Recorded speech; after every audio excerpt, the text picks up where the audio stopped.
Eu ando assistindo depois, ao vivo nem sempre eu consigo assistir, não. Então, o que mais que a gente tem que comentar? Ah, um ponto super legal, assim, que nem sempre eu comento, mas que é muito válido, é a quantidade, líquido, tá? Gente, segue esse perfil Neuromãe aí, ó. Eu gosto. Minha querida, também neurocientista, também, né, gosta muito de compartilhar informação. Líquidos. Olha só, o cérebro da gente tem uma pegadinha.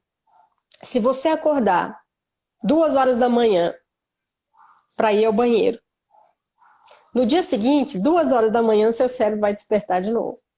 No outro dia, 2 horas da manhã de novo.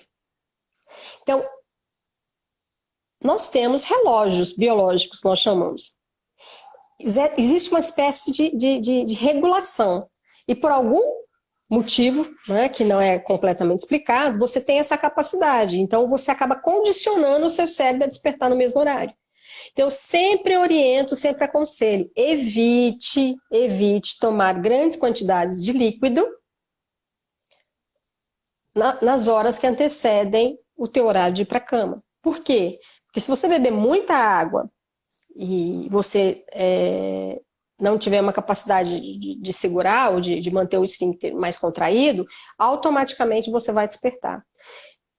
Procure ingerir líquido em grande quantidade durante o dia e em pequena quantidade à noite.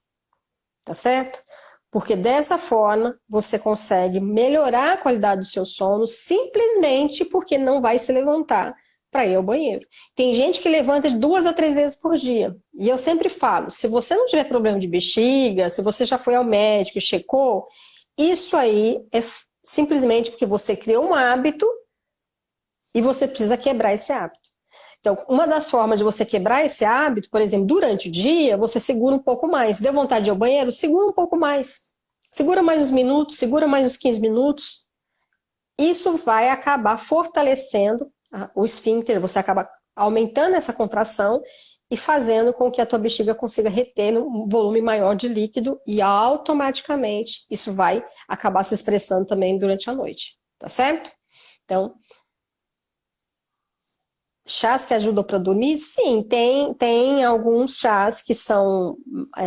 Claro que é muito sensível, né? Algumas pessoas são mais sensíveis do que outras, mas existem alguns chás, chá de camomila, chá de melissa, o chá de lavanda, também tem inclusive até a aromaterapia que funciona, tem um estudo científico que foi feito com lavanda. Então você cheira a lavanda, o óleo, né? E cheira, e isso também diminui 2 pontos, tanto a ansiedade como facilita o sono, tá?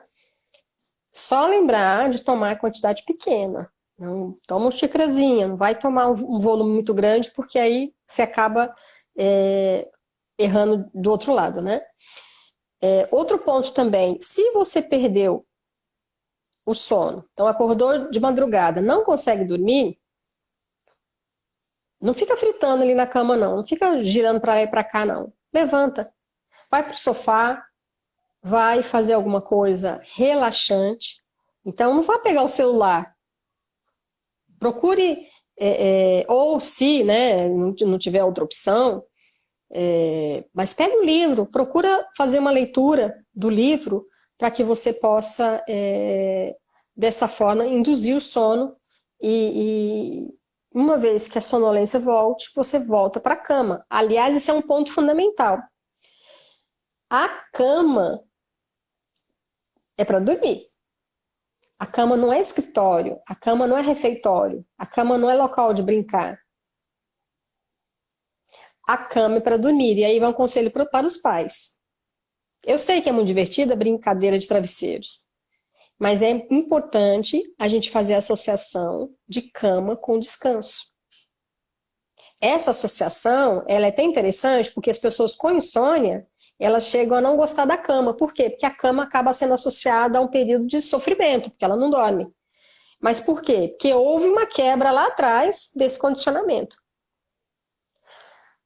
Eu vou ler um livro, vou fazer uma atividade que seja relaxante, eu estou sentada no sofá, estou assistindo um programa na TV calmo, tranquilo. Deu sono? Vou para a cama. Dormi, acordei no meio da noite, não consigo voltar a dormir? Saio da cama. Então, faça esse tipo de associação para quebrar justamente em algum momento, né, esse condicionamento de que aquele lugar ali é utilizado para outra coisa. A outra coisa, que eu sempre brinco, né, cama é para dormir e para namorar. Acabou. São duas funções, ok? Ouvir uma música tranquila antes de dormir, eu sou adepta ao silêncio. Eu acredito que bebê, por exemplo, quando ele está, como você ainda está trabalhando com o processo de sincronização, você expô-lo a uma canção de ninar, como se eu desse um condicionamento, né? Nesse momento aqui é para você dormir. É até interessante, mas uma vez que ele tenha dormido, você desligue. O adulto eu não aconselho, a não ser quando é para inibir som externo, mas eu tenho os tampões. Então, é sempre importante lembrar que o sono tem a ver com diminuição de estímulo. Quando a gente vai dormir, o próprio cérebro, né, o próprio processo de filtração, ele começa a inibir. Então, ele começa a entrar no processo que a gente chama de inibição GABAérgica, e essa inibição, para que ela aconteça, tem que haver diminuição de estímulo. O que é estímulo? Som é estímulo, fome é estímulo, luz é estímulo, irritação, ansiedade, né, pensamentos repetitivos é estímulo. Então, o ambiente ele tem que ser, o ambiente ideal para dormir é um ambiente escuro e silencioso e, terceiro, temperatura. 3 fatores fundamentais para o sono ser adequado: silêncio, escuro e temperatura adequada. Então, em temperaturas em torno de 20 graus, o sono é mais restaurador. Todo mundo já deve ter percebido que nós dormimos melhor no inverno, justamente por causa do frio, tá? Pensamentos acelerados e não conseguimos nem ler um livro? Então, você acorda de madrugada, como eu havia dito, não está conseguindo voltar a dormir? Gente, meditação. Meditação. É difícil, leva tempo, mas é importante. O que é a meditação? Treino da respiração. Quando você faz a respiração de forma tranquila, você inspira e expira de forma tranquila, você acaba diminuindo a ativação simpática, que leva a essa agitação, e começa a estimular a parasimpática, que a gente chama de vagal. Então, essa ativação parasimpática vai fazendo com que você desacelere. E essa desaceleração facilita o sono chegar.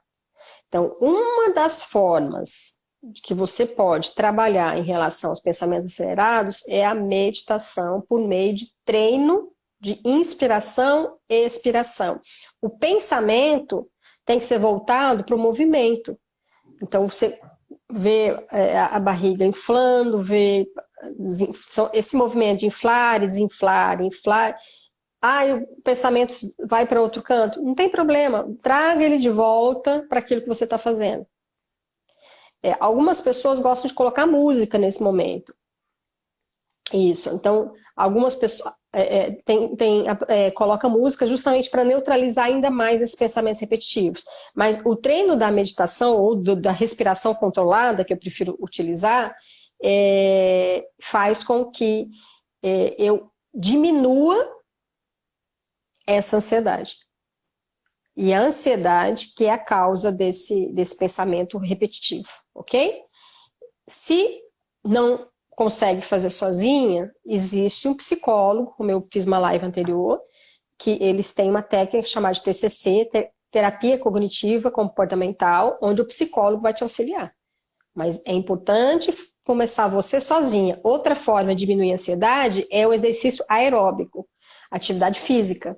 Então, uma simples polichinelo te ajuda, uma caminhada te ajuda, isso também faz com que diminua bastante essa ansiedade, tá? Sim, essa medicação que você citou aí auxilia no sono, mas quem me conhece sabe que eu faço o possível para que a medicação seja o último recurso. A medicação é importante? É importante, mas o que é mais fundamental do que a medicação é a higiene do sono. Porque se você toma remédio e não faz a higiene do sono, você não está resolvendo o problema. Você só está dando se diz, um chute no cérebro para ele dormir, ok? Então, lembra disso. Quem faz tratamento, mesmo medicamentoso para insônia, precisa fazer higiene do sono. Por quê? Porque você quer voltar a dormir sem medicação. Então, para você voltar a dormir sem medicação, você precisa da higiene do sono, ok? Outro ponto também é lembrar que essa é uma frase que eu gosto demais. Saiba que sua noite vai refletir o que aconteceu durante o dia. Então, o reflexo da noite é o reflexo do dia, ok? Por isso que você tem que cuidar dos pensamentos durante o dia, para que os pensamentos durante a noite não sejam agitados.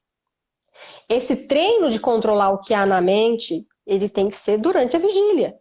Então, se durante a vigília os pensamentos estão sempre repetindo, sempre voltando, a preocupação, uma técnica muito bacana para quem tem preocupação, para quem está sempre pensando no que vai fazer no dia seguinte, é começar a anotar.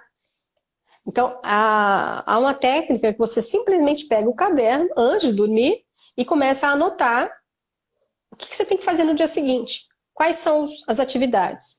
Suponhamos que você seja daquela pessoa que está, como é que eu vou dizer, atrasada, procrastinou. Então, tem muita coisa para fazer. Você tem 8 coisas para fazer no dia seguinte. Você vai conseguir fazer 8 coisas no dia seguinte? Não. Então, dessas 8, o que é prioridade? O que é urgente? Lista 3, 4 daquela lista. Olha, isso aqui é urgente, isso aqui eu vou fazer amanhã. Se concentre em fazer aquelas 3. Não tente fazer as 8, porque você não vai conseguir. Aí você vai aumentar a ansiedade. Mas põe na lista o que tá de pendência. Anote. Anotou no caderno? Deixa para lá. Amanhã, no dia seguinte, você vai olhar e falar, ó, dessas 8 aqui eu vou resolver 3.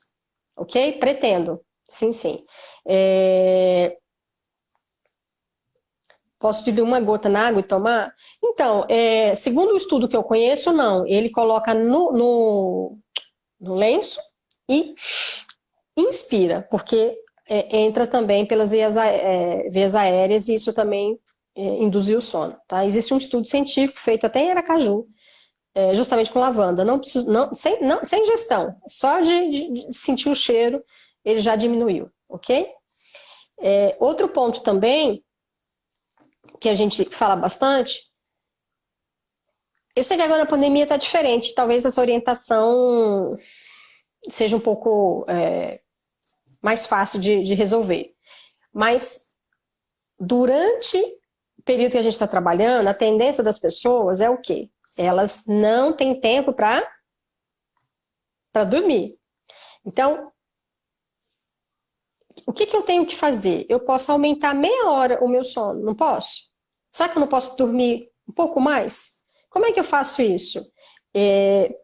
Lembra que eu comentei no início? Se eu sou uma pessoa matutina, eu gosto de dormir antes das 10 horas da noite. Aí eu acabo trabalhando ou estudando, saio da faculdade às 10h30. Eu não vou dormir às 10 horas, certo? O que acaba acontecendo? Eu sou privação do sono. Por quê? Eu vou dormir mais tarde do que meu organismo estabeleceu. Isso faz com que a pessoa acorde no dia seguinte, às 6 horas da manhã, que é o horário dela despertar, cansada. Então, é complicado quando a situação, a faculdade ou o trabalho impede você de dormir no seu melhor horário de sono. Por exemplo, eu sou intermediária, apesar de eu ter sido matutina quando eu era mais jovem. Mas por conta do trabalho, da pós-graduação, por conta de uma série de funções, meu sono se tornou mais tarde. Então, né, hoje eu durmo por volta de 11, às vezes quando eu avanço até meia-noite. Mas por volta de 11 horas meu sono já está bem mais intenso. Se eu resolvo, por algum motivo, dormir a 1 hora da manhã, eu não acordo bem, mesmo sendo intermediária. Então é importante você descobrir qual o melhor horário para o seu organismo. E como é que eu sei disso? Como é que eu acordo no dia seguinte? Eu acordo bem? Eu acordo restaurada? Eu estou com aquele sentimento de bem-estar, de um bom sono? Então, aproveitem essa pandemia para descobrir qual o melhor horário de sono que você tem. Dessa forma, você acaba dormindo mais rapidamente, dormindo mais profundo e acordando mais restaurado. Tá certo? Então, se eu tenho atividades que me impedem de dormir bem mais cedo do que eu gostaria, será que eu não posso dormir meia hora mais cedo? Essa é a minha proposta para todo mundo que me diz que é muito ocupado, que tem muito trabalho. Vamos esquecer um pouquinho que estamos numa pandemia, tá? Então, vamos esquecer um pouquinho, mas será que eu não posso acrescentar meia hora do meu sono? Será que se eu fizer com que eu tenha, por exemplo, 15 minutos a menos, eu durmo normalmente 11 horas, eu vou tentar dormir 10h45. Começa a arrastar o sono para um horário mais cedo ou mais perto do horário que você gostaria de dormir. Agora, você é vespertino, você vai querer dormir tarde. Mas você pode acordar tarde? Essa é a questão, tá? É verdade que deixamos de produzir alguns hormônios se dormimos depois das 22 horas? Não. Depende se você é matutino, se é vespertino, se é intermediário. Você não deixa de produzir alguns hormônios. O que acontece é o seguinte: existe alguns hormônios, especialmente o hormônio do crescimento, que é o GH, que ele expressa muito a sua secreção durante o sono de ondas lêmures, durante o sono profundo. Então, ele tem um pico de secreção durante o sono profundo. Se a pessoa não dorme profundamente, esse GH acaba ficando diminuído. Então, sim. Agora, são 22 horas. A questão é se eu sou matutina, se eu sou vespertina, se eu sou intermediária, tá? A pergunta aqui da Simone: as experiências vivenciadas anteriormente durante a vida podem refletir como me relaciono com o sono hoje? Sim. O sono é um comportamento, também tem a ver com comportamento da família, a relação com o sono. Então, tem gente, por exemplo, que entende que o sono é perda de tempo. Então, se é perda de tempo, eu tenho que dormir pouco para trabalhar mais. Isso tem a ver, sim, com a rotina familiar e comportamento que a gente observa ao longo da vida, tá? Importante demais, tenha um ritual, tenha rotina. Não é só a criança que precisa da rotina. A criança precisa de sinais, de pistas de que está no horário dela dormir, mas você também precisa. Então, você precisa dizer ao seu cérebro que é o momento de descansar. Como é que eu faço isso? Banho. Me perguntaram aí banho quente. Banho quente não, gente. Banho morno. Nem banho frio, nem banho quente demais. É um banho morno, que é o ideal para o sono vir mais facilmente. Mas eu evito, por exemplo, tomar banho um pouco antes de dormir, que para mim me desperta. Eu prefiro tomar banho 1 hora antes. E aí, nessa 1 hora antes, eu já jantei, eu já escovei os dentes. Dica importante, ok? Faça tudo que você tiver que fazer. Coma, escove os dentes, coloque o pijama, arrume a cama, deixa tudo organizado. Aí, se você é de leitura, vai ler um livro. Se você é de assistir TV, pode assistir o TV. Lembre que a TV, o conteúdo importa. Então, você não vai assistir um filme de tiroteio, de sangue, não, que dispare adrenalina, né? Que aumente a adrenalina no seu corpo. Não. Assista algo que seja relaxante, que seja tranquilo. Nada de notícia de pandemia, pelo amor de Deus, ok? Vai assistir algum programa de biografia, de música, alguma coisa relaxante, algo que deixe você um pouquinho entediada. Eu brinco isso.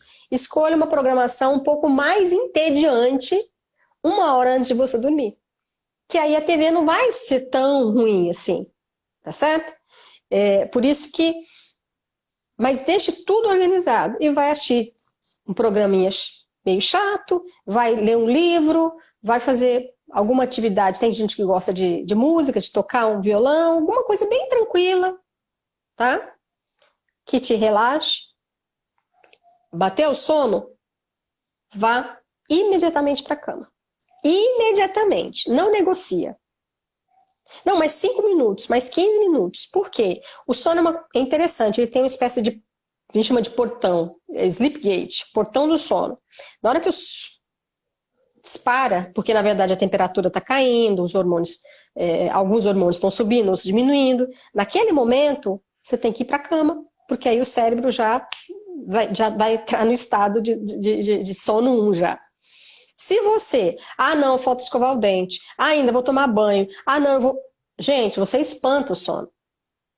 Então, conselho fundamental, faça tudo, deixe tudo organizado e vá relaxar. Deu sono? O máximo que você pode fazer é ir no banheiro, né? Faz xixi, vai para a cama e durma, tá? Se vocês fizerem isso, vocês vão ver que vai melhorar muito a qualidade do sono de vocês, tá bom? Outro ponto fundamental da higiene do sono, evite exercício físico 3, 4 horas antes. Atividade física é um pouco, assim, complicado, porque se o indivíduo é atleta, a relação dele com o exercício físico é diferente do indivíduo como nós. Vamos dizer que não tem atleta aí nessa turma. Mas, de forma geral, o exercício físico aumenta a frequência cardíaca, aumenta a secreção de hormônios que interferem com o sono. Mas quem pratica atividade física tende a ter um sono melhor. Tá? Então, exercício físico moderado melhora a qualidade do sono. Mas evite fazer exercício físico no período da noite, tá bom? Outro ponto importante, esquece técnicas que não funcionam. Contar carneirinho, não. Não, isso não funciona. Isso vai deixar você estressado. Parta para o processo de técnica de respiração. Procure fazer isso. Faça uma inspiração e uma expiração lenta, de forma pausada, de 3 a 5 minutos. Comece com 3 minutos, aumente para 5 minutos. Isso vai fazer um bem danado, tá? Então, existem uma série de aplicativos no YouTube, de técnicas de ventilação. Procura que você se adequa, aquela que você se adapta melhor. Algumas vão ser mais fáceis do que outras de serem feitas. Mas comece pela mais simples, para você não desistir. Não precisa ficar pensando em mantra, nada disso não. É ventilação, controle respiratório. Eu não sou contra quem repete os mantras, mas a minha questão aqui não é sobre isso. Minha questão é você diminuir a frequência cardíaca, diminuir a ansiedade para que o seu sono seja melhor. Medicação é o último item da lista. Depois que eu tentei todo o resto, depois que eu corrigi e não funciona, aí sim posso pensar numa medicação orientada por um médico. Essa coisa de pegar o remédio do vizinho não dá certo. Em relação à gestação, quase esqueci